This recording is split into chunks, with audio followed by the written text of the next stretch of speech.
அப்பா, வாழ்க வாழ்கன்னு உங்களை எவ்வளவோ பேர் வாழ்த்தானாங்க.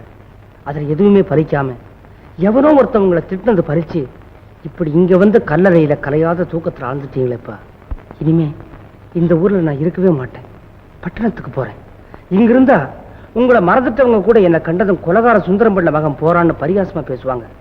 அப்பா, மறுபடியும் நீங்க இந்த உலகத்துல வந்து பிறந்து என்னை சந்திக்க வேண்டாம்ப்பா.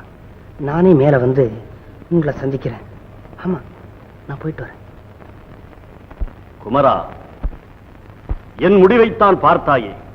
என்னை போல் வாழாதே, கெட்டவனாக வாழாதே, கெட்டவனாக வாழாதே. குமரா, என் முடிவைத்தான் பார்த்தாயே. நல்லவனாக வாழாதே, என்னை போல் வாழாதே, நல்லவனாக வாழாதே.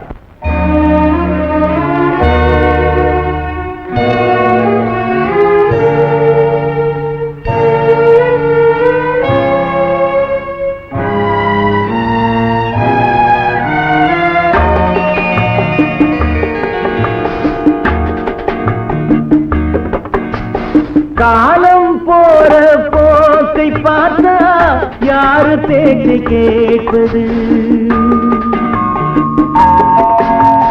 காலம் போற போக்கை பார்த்தா யாரு பேச்சை கேட்பது?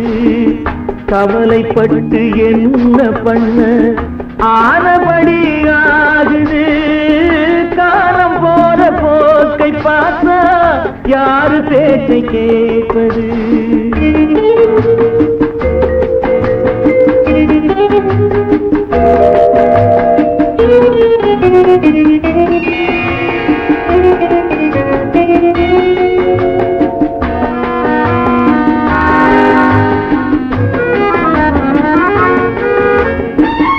கரும்பிலும் நுனிக்கரும்பு வேம்பு போல கசக்குது. கருணையுள்ள நெஞ்சம் கூட தர்ம வாழ்வை வெறுக்குது.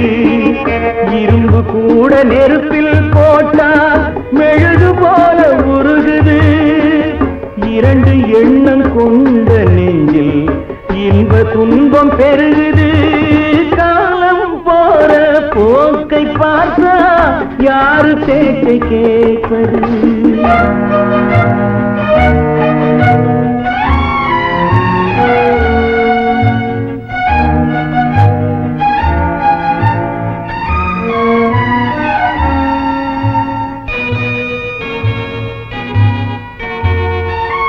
வேங்கை ஒன்று மாமிசத்தை வெறுத்ததாக கூறுது.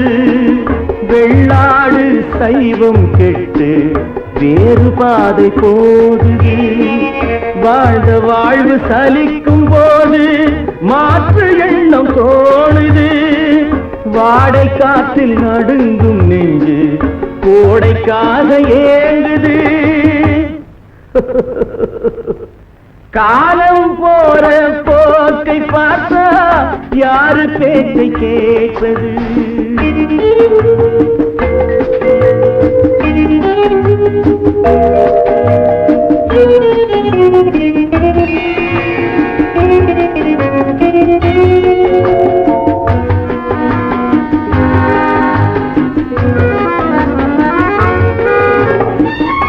ஏன் பிறந்தான் பாவி என்று சிலரை பார்த்து ஏசுது. இறந்து விட்டான் தேவன் என்று சிலரை எண்ணி ஏங்குது. பொய் உடம்பு போன பின்னும் புகழ் உடம்பு வாழுது. பூமியிலே வாழ்ந்த வாழ்வு போகும் போது விளங்குது. காலம் போற போக்கை பார்த்தா யாரு பேச்சை கேட்பது? கவலைப்பட்டு என்ன பண்ண ஆனபடி ஆகுது. ஆனபடி ஆகுது. ஆனபடி ஆகுது.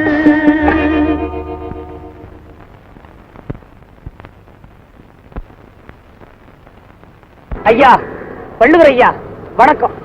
நான் தான் குமரன். எஸ் குமரன். ஏயா இன்னும் எழுதிட்டு இருக்கீங்க? ஏற்கனவே நீங்க எழுதின திருக்குறள் படி நாங்க யாரும் நடக்கல. இன்னும் எழுதிட்டே போனா என்னையா அர்த்தம்? சரி எழுதுங்க, உங்க ஆசையை கெடுப்பானே. உங்க எழுத்து உங்க ஏட்லயாவது நிலைக்கட்டும், எங்க மனசுல நிலைக்காட்டி பரவாயில்ல. ஐயா, முத பட்டணத்துக்கு வந்திருக்கிறேன், உங்ககிட்ட ஆசீர்வாதம் வாங்குறேன், ஆசீர்வாதம் பண்ணுங்க.